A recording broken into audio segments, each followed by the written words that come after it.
All right. What's going on? I'm gonna record. Bueno, Yeah, man. Nothing. We're having another one of those epic chats. Um, this one is, I think it's a continuation of our previous episode, right? We were talking about yeah. branding.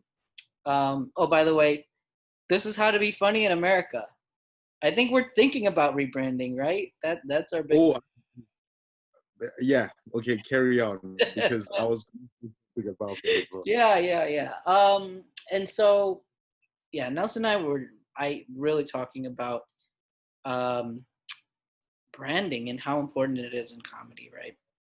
And we were talking about how everyone has a podcast about jokes and how to write jokes, and that's like a thing that a lot of comedians do.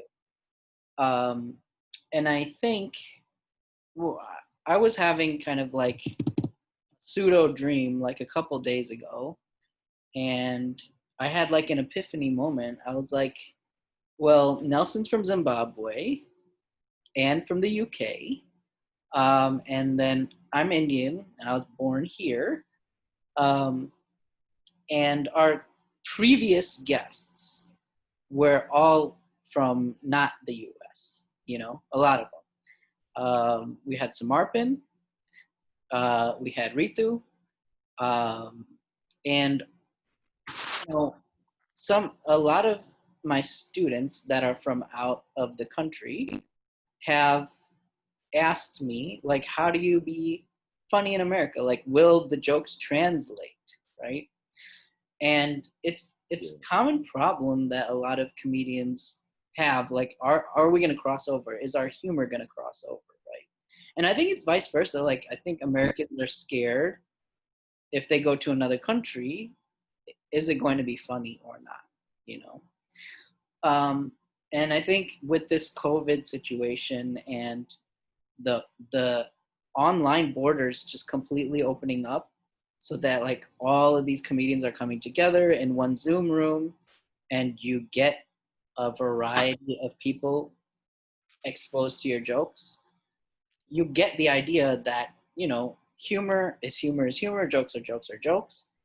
Um, but we would like, I'm sure there's nuances that we will have to explore throughout our episodes, but I think this is the direction that Nelson and I want to go, is how to be funny in America, right? Like if you're a comic in Israel, or if you're a comic in India, or if you're a comic in Vietnam, Yeah. how do you be funny in America, right? And some things, if you're funny here, you're going to be funny there. If you're funny there, you're going to be funny here. But other things you might have to learn, like comic tropes, right? American tropes are going to be different than Vietnamese tropes, right? I don't know any of the stereotypes that Vietnamese people have about themselves or about other people, blah, blah, blah. Even in India, we have different stereotypes about people in different provinces. I was actually talking to my mom about this. And she was like, different types of Gujaratis, because I'm from Gujarat, um, which is a state in India. Even the different people within that same state, they also have stereotypes about, which is crazy, right?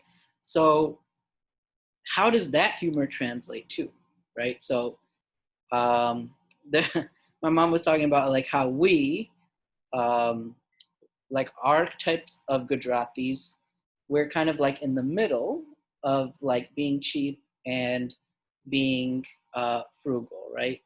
And then there's other people like Patels, or I'm not going to name all of them because that's like our form of racism, right? But like some people are cheap and some people are frugal and some people are, it's just we have our things. So I think this will be a fun direction to go, Yeah. um, and so that kind of leads us to our topic today, which is continuing from our topic last time, which is branding. Um, I think in different countries, branding will mean different things, but in the marketing sense, it really, if we have to define branding, I think what it means is, what do people say about you when you're not in the room, right? Um, what are the 3 words that describe you, right? Just 3 simple words. Is it intelligent? Is it goofy? Is it party animal, right? What are those 3 words that people use to define you? And branding and in comedy, it's called the voice, right? It's called your voice. And how to find your voice is a big question. And it's something comics really overlook in the beginning years because they're like, oh, we'll just find our voice. Through our jokes, we'll find our voice. Yeah. But what comics don't realize, and this is what I was talking to Nelson about, is it's the most important thing. Otherwise, people are not going to follow you, right? If you look at any of these TikTok comedians, Instagram comedians, anyone that blew up really fast, it's because they had something within their persona, within their voice, within their brand that people can grab onto.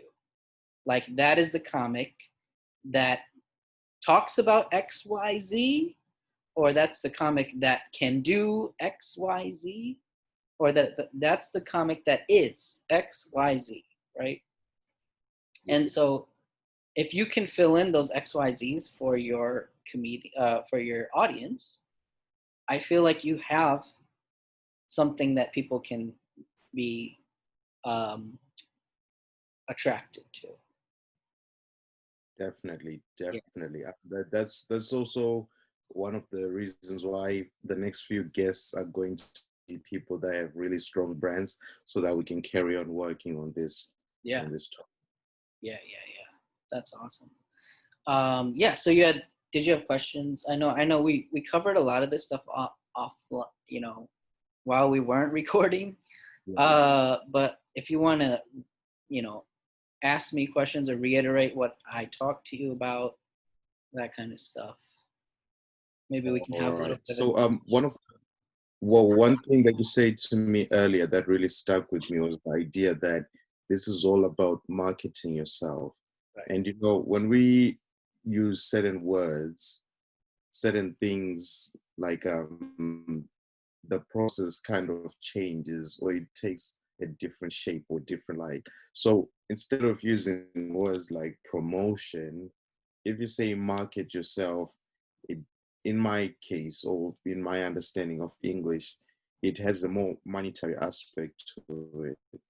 So you're basically saying, okay, guys, buy my tickets for which reason, for X, Y, Z. You're basically listing reasons why people should buy your tickets, which is really what some of this is about. You want to, get people to come enjoy your art form. So what is it that is going to make them go online, skip all the other comedians performing in town, go on your name, and then tip? That's one.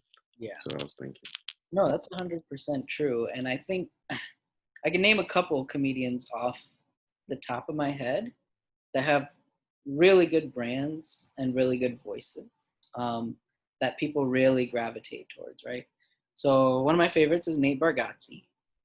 And he really leans into the Southern dummy trope, right? Even in his first special, he goes, I'm from the South, and I'm dumb, and then he does a joke about how he goes to community college, and community college is basically he took remedial classes, meaning they don't matter, right? So he used that first joke to set up his whole persona is I'm dumb and I'm from the South. And we know that. As Americans, we know that it's a stereotype that people from the South are generally slow. It's not true, but it's a stereotype and it's a trope. And it works because it's something. We like to put things into a box, right? As human beings, we like to put things into a box that we can understand. And stereotypes and tropes are something that we can understand very, very well, right? And so when I hear that Southern draw, I automatically think you're a moron until you prove me differently. It's a problem. We've been indoctrinated into it. But if you lean into that, then you'll be understood, for better or for worse, right? Yeah. Um, so that's one. Uh, if we talk about brand in terms of what people talk about, like what the comedians talk about, let's talk about Bill Burr, right? Uh-oh, I think I lost my guy. Yo, sorry, lost you for a second there. Hello? Yeah, hello? Do you hear me? Hello? Yeah, yeah, I can hear you. What happened? I don't know. I lost you. All right, okay, yeah, I'm here. Sorry. I just realized I have like a off-center dot on my forehead. So if speaking of tropes, right, that's probably a good metaphor for when tropes don't hit or your brand doesn't hit, right? It's Yeah. like, why is that off center? It should be right in the center of your head. I don't get it. Yeah, I don't believe you, right? yeah. Um, I really do. If I make the joke, am I being racist? no, I mean yes, but what is the difference between racism and just playing a stereotype? I don't know. This is the problem I have with the word racist is there's no definition besides like I hate you. I think that's probably the differentiation. If I'm using a stereotype to make fun of you, but it's coming from love and it's coming from like you're my bro, but I just want to kind of jab at you a little bit and I use a stereotype. I don't think that's racist. I think that's the opposite of racist. It's love, right? But if I'm coming from a hate perspective where I'm like, I judge you because of, you know, your Yeah, skin color or who you're sexually oriented, who you're sexually attracted to, blah, blah, blah. Then that's racist, sexist, bigoted, blah, blah, blah. But going back to what we were talking about. So number one brand was Nate Bargatze, right? Number two, yeah, and he to review, he goes into the Southern trope, so it's easier for people to digest. Hey, it's a Southern idiot. Let's go with it, right? Then you have Bill Burr. Now, Bill Burr doesn't have a trope that he actually leans into, but he is someone that um, talks about subjects in a certain way, and you can expect him to talk about subjects in a certain way. And that is, I'm yeah, angry about everything. And anger, for some reason, works throughout comedy. I don't know. Like, I wish I was an angry comedian. I'm not, right? But anger is funny to a lot of people. Um, and I think he leans into anger and he also leans into non-PC. And I think because the world is so PC right now, um, that non-PC people gravitate towards so much, right? They're just like, that is the true nature of us. We're not these like heart-filled human beings. Human beings suck, and sometimes we want to talk shit, right? And I don't want to just like preserve your feelings. I want to tell the truth, what I feel in my gut. Okay?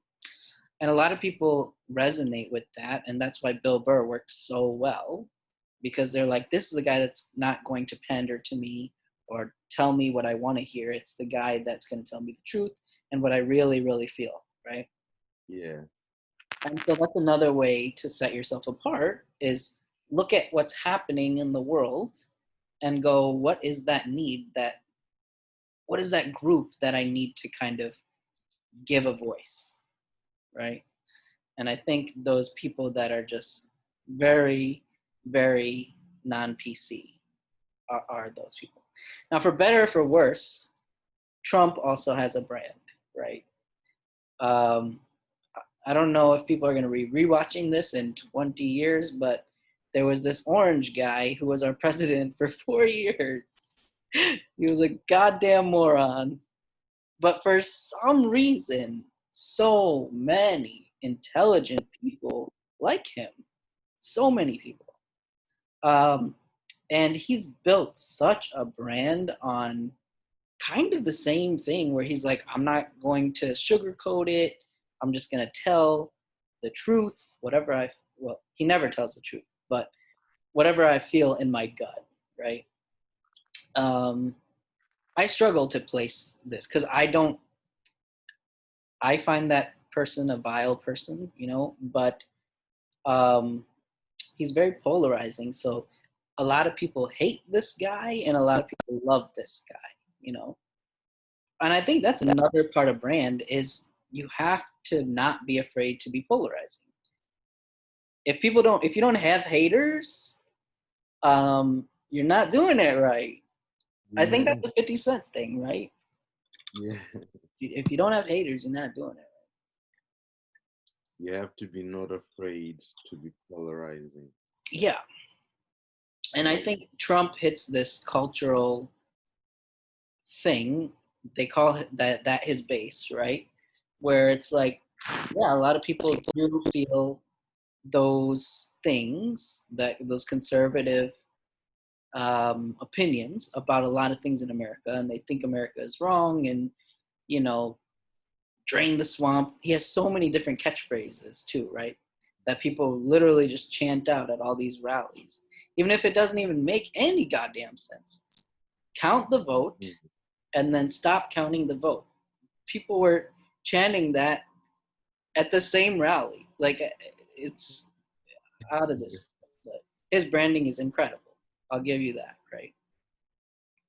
So that's, I think, so we covered two things, right? One is the trope. Another is who are the cultural that you can tap into. Um,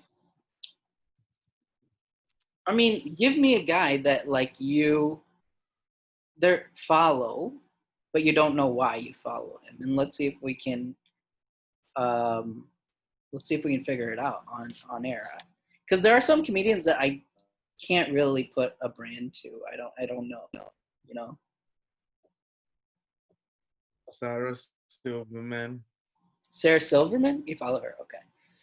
Sarah Silverman, I think follows, and I don't watch a lot of her comedy, but a lot of women use this, and it's not really a trope, but it's what am I going to talk about? And I'm going to be raunchy. I'm going to be a raunchy woman. It's wrong to for women to talk about sex and blah blah blah. And my interpretation of Sarah Silverman and Nikki Glazer, amazing comedian, but I fucking love Nikki Glazer, hilarious. Who's that? Amy Schumer, right? All these like raunchy comedians. It's kind of like it's a freedom. I think it taps into maybe feminism where it's like, you know, women are suppressed in sexual things within culture, and to hear a woman talk about sex from a woman's perspective is probably really freeing. Like, oh yeah, I feel like that, but I'm not allowed to say it, right? I mean, Nikki Glazer has a whole special called Bangin', and it's literally about sex, the whole thing, and it's It's called what? it. What'd you say? What's it called? I'm gonna check it out. Oh, Bangin'. I've seen that probably 3 times because she's an incredible joke writer, number one. And she's just really funny. So So from a male one thing perspective, that I'm noticing that I'm picking up from the conversation that we've had is that part of branding involves being the best version of yourself. Because for you to produce the best comedy, like let's say for you to have a voice that's consistent, it needs to be something that's really good in the first place to capture attention. Now, find out the reason why people are being attracted to you and multiply that. So, let's say if I were to write down 10 things that I think people would buy a ticket to come see me. And out of those 10 reasons, I narrow it down to like two or three that are very specific and then work on those aspects even more. It's like the 80-20 rule. Yeah, so that's one way, right? I think you can pick 10 things and then use your intuition to be like, okay, these 3 things are cool and let me work on those. Or you put all 10 of those things out and let the audience decide, hey, I like number 2 and I like number 5 and I like number 7. And then just delete. This is how you write jokes too, right? You Yeah. literally write whatever you feel like writing. Wherever there's a lull in your jokes, you cut that shit. Mm. And then you just end up with like really nice tight punchlines. Um, and then you just need some sort of transition and you have sets, right? I think branding is kind of the same way, where you can probably choose 10 things if you're deliberate about it.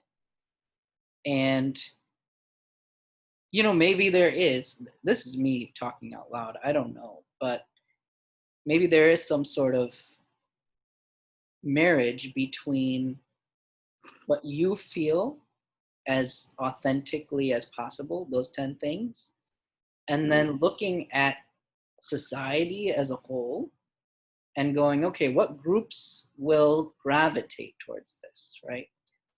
Is it the people that go to Comic Con?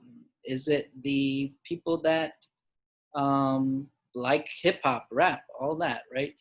Is it a certain part of the United States? Like, do I want to attract California people or do I want to attract people from Texas, right? And so looking at the 10 things that you Yeah. chose and then trying to match it up with a group, um, that's called customer segmenting, I think, in marketing.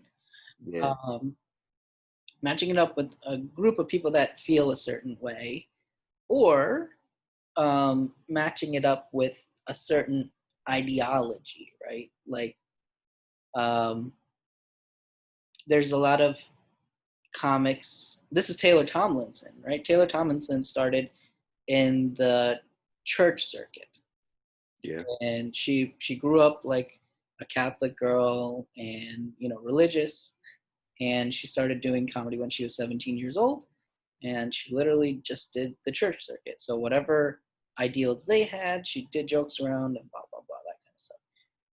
Mm. And she built her following that way, and then she broke out of that as well. So I think that's another thing to realize, is that you can probably break out of your thing if it doesn't get too out of control. I think one person that has an issue is Nick Swardson, right? Yeah. Nick Swardson and probably Steve Urkel are probably the people that are stuck in their things, because um, Nick Swardson, if he's not talking about partying and girls and weed, it's gonna be like, what? I didn't pay for this. Why are So, you why are you talking to me about anything else besides those things? That's what I want to hear. I want to hear your party stories. so you can get stuck in the brand as well. Yeah, stuff, right? See, that is interesting. Yeah, You know what, right? I really love these conversations because I feel like we are really touching so many topics at once right now. And I feel that at some point we can expand into other types of public speaking that are not necessarily comedy, but we can hear the aspect of, like, let's say, an actor who's been typecast as one thing and having to switch, because comedy is diverse, it appeals to quite a large aspect of the arts sector. yeah. I think Jaleel White would probably want to be on our show. That would be good though. If we get big, well, when we get big, Yeah, how to be funny in America. that's it. Yeah, so there's that issue, but I think first things first is try to find some sort of voice, you know? Yeah. And I think we gave the listeners, again, some way to start, right? Yeah. Um, and to be honest, I don't totally grasp this concept either, but I know a little bit about marketing to the point where I can try to guess what would work, you know. And I know way too much about every comedian. I've watched too many specials, and I kind of analyze them to for this point. It's like why do I always ask myself when I watch something and I really really like it, why do I like this so much? Why does it make me laugh? Why do I want to follow this person? Um, Shoot, there was this guy that had a great special recently, and it's called Happy Face. His name is Ryan Hamilton. Mm. Ryan Hamilton is a really funny comedian as well. Yeah. But he establishes his brand like right off the bat. So the thing that's unique about Ryan is that he has a face that is happy, like he has resting, smiling face, right? Yeah. But he's like, it's a real problem in my life. Like I don't feel like the way I look. You know Yeah. what I mean? And so he's this person that has thoughts of like anger fantasies, you know, irritation, but he still has to smile because that's just he has resting happy face. So he Yeah. called his special Happy Face. Damn. Um, and so you know exactly what you're gonna expect, right? Um, so he has that piece, and then he has a piece where he's from Idaho. Um, he's a guy from Idaho that moved to New York. So he's like, I've never lost my Idaho roots, but I live in New York. So that's kind of a fish out of water story, Yeah. right? Um, and so I think those two things, if you put them together, is like, yeah, I know what I'm gonna like. I want to buy his tickets, right? I want to hear more stories about this Idaho person living in New York, and Yeah. everyone around him is like, oh, I love New York, and he's like, I hate it here. Like, I don't. Why am I here, right? Yeah. And at the same time, he's smiling, so it's like you must love New York because you're smiling. No, I don't. I hate it here. That's just my face. You know, it's just such a funny character that he's created. Um, and then on top of that, he has the jokes. They're really funny. They're very well structured. His stories are great. He has a whole bit on hot air balloons that's so funny too. Yeah. So it's good. So I would watch that special and really, instead of thinking about how do I make jokes funny, think about how do I make people buy my tickets? Like, how do I make people understand who I am? You know? Yeah. And then after that, layer on the jokes. See, having watched Animal Lover, what would you say my brand is? If that was the only thing you had to catch me Well, by. that's what I'm saying is like, I can't figure out what your brand is yet. I can't, you know, like I know you as a person. So I know you've told me that you want to be a philosophical kind of person, Yeah. and have arguments that, you know, you're taking the wrong side on and you want to argue them, right? Mm. It doesn't come across as that. And I'll give you probably a reason is I don't think you lean too far into it. We got to overcorrect Yeah. in order to, in order for a, you know, an audience to understand like what this is, right? Um, like Chris Rock, both of our favorite comedians, right? Um, he leans hard into that. He leans hard into arguing, and literally, its premise, setup, punch, punch, punch, right? Premise, setup, punch, punch, punch. It's just like I'm gonna argue the shit out of something, and then give you 3 or 4 reasons why that thing is the way I think it is, until you understand it. and I'm going to yell it at you, and I'm going to emphasize words, and I'm going to just beat it over your head. And I also am going to keep repeating my argument, right? Yeah. Women can't go back in lifestyle. Women can't go back in lifestyle. No, they can't, right? Like over and over and over. So you know exactly what you're going to expect the next time you buy a Chris Rock ticket. You can be like, oh shit, he's gonna argue some shit. And at the end of this joke, I'm gonna be like, yeah, he's right. He's right. He's thought about this way too much. I haven't thought about it at all, and he's right, 100%. You know? Did you know earlier on you said that Chris Rock writes jokes in such a way where you will have the best joke on a certain topic. Yes. So he has the best cheating joke, yeah. the best Trump joke, yeah. the best love joke, that sort of thing. Yes. And you've just basically said why in your statement. You said it's because he digs deeper. Yeah. And that's given me something to think about, because now, even though I like making arguments on stage, I don't dig deep enough. Yeah. I really need to go to town. So yeah, that has been really helpful, bro.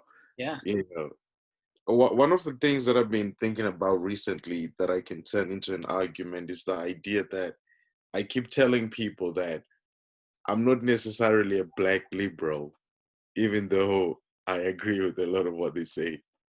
I'm more like center type of thing.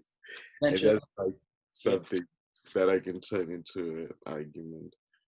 Which I think hits on a cultural thing that we need right now. Is we need a lot more centrists than really, really left-leaning people and really, really right-leaning people, right? This is an American thing. I don't know how politics is in the UK, but this is a huge problem in America, right? It's like left hates right. That's it. You know, right hates left. Everything left does is stupid. Everything right does is stupid. No one is in the center, you know, thinking, yeah, the liberals have a good point, and the conservatives have a good point in this. And if you can provide a voice to that void, that could be a brand, right? Yo. Whew, you've given me a lot to think about, my man. I'm not gonna. This is so eye-opening because I'm currently writing some jokes right now, working on some material, and this gives me like a really good direction to take it in, because right now I have the funny idea, but now I can turn it into an argument. Yeah. You know, you want to be that argument comedian, you got to beat them over the head with it, and instead of doing only 3 arguments, do 10.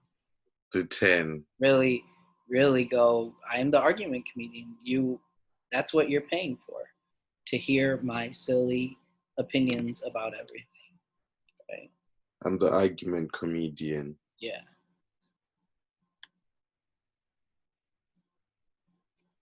Oh, man. In 10 years' time, when I'm selling out Madison Square Garden, this is how it started, bro. Right. I'll be in the front cheering because I'll be handing out hot dogs. Like, get your hot dogs here. I knew that guy. I knew that guy. They're just gonna be like, yeah, right, whatever. You knew Nelson. You'd be we had a podcast together. They're like, what's a podcast? Get out of here. Now I know you're making up shit. Nah, you'd be backstage with me, man. I'd be like, "Bit, you want to open? You want to do a 5-minute set?" Honestly, I wish Neil Brennan had the best job, right? Like, to be second fiddle. Oh shit, not again. Now I'm recording. I'll do it. So I feel like Neil Brennan had the best job in the world. Like, to be second fiddle to Dave Chappelle, and for a genius like that to go, hey Neil, like, what's funny? You know, like, help me write some jokes. God damn. And then to not be known, I'm not for fame. You know, I don't think I want to live that road life and blah blah blah. You know, I just want to write jokes for amazing comedians, get some credit for it, you know, write movies and TV shows and stuff like that, and know all the comedians that are amazing for no goddamn reason. Like Neil Brennan knows everybody. Yeah. You know? And the only reason anyone ever knew him is because he did 3 mics on Netflix, Yeah. and then he became like a comedian. But even then, I don't think he's like hit a huge cultural anything, right? Like he was better off writing jokes for Chappelle. But He's done well. He's yeah, done good. oh, absolutely, he's done well. But yeah, that's my dream, honestly. You know, I want to be Neil Brennan. I don't think I want to be Chappelle. Yo, man, I just want to gather as many people together as possible. I want people to like come together, whether it's millions of followers, whatever. Yeah, Then once I have their attention, I'm gonna release a book. release a book. Yeah. Okay. So I'm gonna gather them around Yeah. in the book so that they're naturally gonna read the book because they're already fans. And now they're gonna like the book, hopefully. And if they like it, they're gonna send it to their friends. And now the crowd is gonna get even bigger. So that when I produce my second book, I'll have an even bigger audience. What do you want? Is it going to be a fiction book or is it going to be It's, a? it's gonna be fiction, but I think most importantly is to gather people together. So I've started writing articles for my legal profession, Okay. just articles, just to get my name out there. And I noticed that there's so many different things that I do, like I was on a radio the other day reading poetry, that I wrote years back. And the interviewer was like so fascinated, like, oh Wow. my God. So there's so many things that we can do that, and I feel like with this podcast, even though it is called How to Be Funny, it can talk about something way more than comedy. We can talk about public speaking because they will need to be funny as well. Imagine if we have a politician here and every time someone comes in, they're going to bring their followers and our followers are going to see two different types of things. They're going to have comedy followers, pay attention to what they're saying, and then their followers are going to hear us talk about things from a comedian's aspect. So I feel like the brand in itself is developing, and even though we haven't gathered as many as a big audience now, I have a plan and it's gonna play out and it's gonna work. That's good, man. Like, I think we should follow our own advice and close this episode with that. Is let's lean hard into what our brand is going to be. Yeah. So I think how to be funny in America. Cool. How do we lean hard into how to be funny in America? I think number one, we have to figure out what comedians are struggling with that are trying to cross over, right? Mm. What are those problems? What are those pain points, right? What are Yeah. they feeling? What is it like to be a comedian in a different country and then try to make it in America, right? Mm. And then let's provide solutions to that, right? And let's talk to what they're feeling and what they're frustrated about and really lean hard, hard, hard and let everyone realize that we are the seminal podcast for international comedians trying to cross over. Hey, that is what we want to do, man. How to That be funny in America. how to be funny in America. There you How go. to be funny in America. That's it. All right. Well, with that, we're going to close this podcast out. Got another banger out for you guys, man. Oh, you always release nothing but the best. That's right. All Like right, man. That El Chapo. This is Nelson. We'll see ya. See you later.